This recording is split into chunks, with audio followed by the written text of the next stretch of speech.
In Limbo, Logan is approached by a sentinel with news. An X-Man is missing. The Elder Wolverine is not interested. He's off duty at the moment.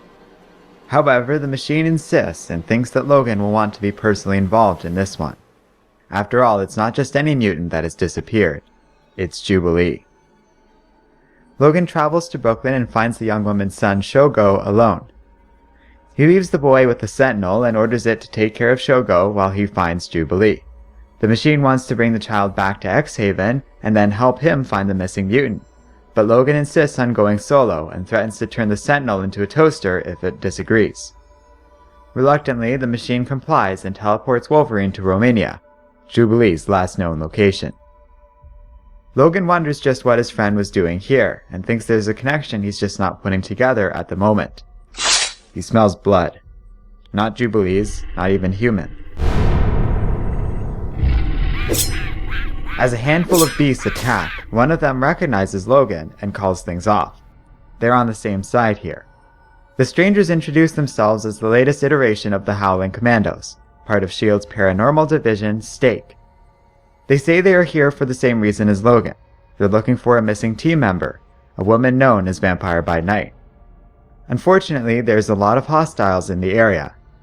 As it turns out, they're at war with Dracula and an army of vampires.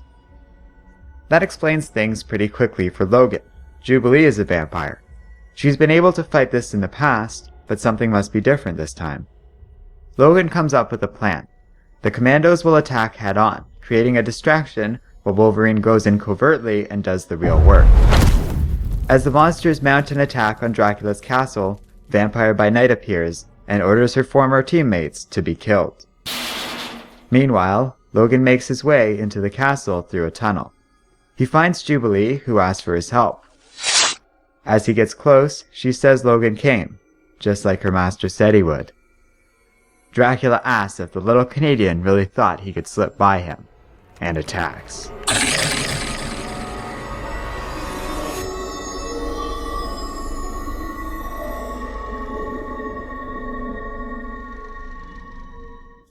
Hello and welcome to Comic Island.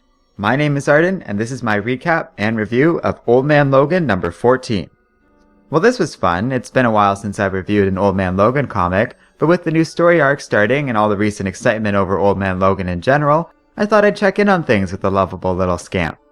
And it was a pretty good issue overall. I always like when Marvel and DC have paranormal-themed super teams, like the one we got with this version of the Howling Commandos. Cute use of the name, by the way. And though we didn't see a lot of them, it's a nice little world-building addition for the series and something that writer Jeff Lemire is great at. The whole thing with Jubilee and the vampires is pretty interesting. I know there's a lot of people out there who don't like that particular plot point, but it's never really bothered me personally. Of course, part of that might be that I've never been a huge fan of Jubilee to begin with, so it's fine. She's a fine character when used right, and in this case, we'll have to see. Right now, she's just the one that needs to be rescued. The art is alright. There's a few great panels and I love this comic's cover, but some of the characters' proportions seem a little funny. Like, the Sentinel just doesn't quite look right. Regardless, it's a pretty great comic overall. It's not the best, but that might be the worst thing counting against it. Remember that Old Man Logan as a character is still relatively new for all this. There's the original story, the Secret Wars tie-in, and this series. And considering how great those first two are and how much I like them, the bar is set pretty high for me with this character. Even comics that are good but not great do lower the average quality of stories headlining this particular version of Logan. Which is perfectly fine as it happens to characters over time, but it doesn't exactly leave me feeling excited about the whole thing.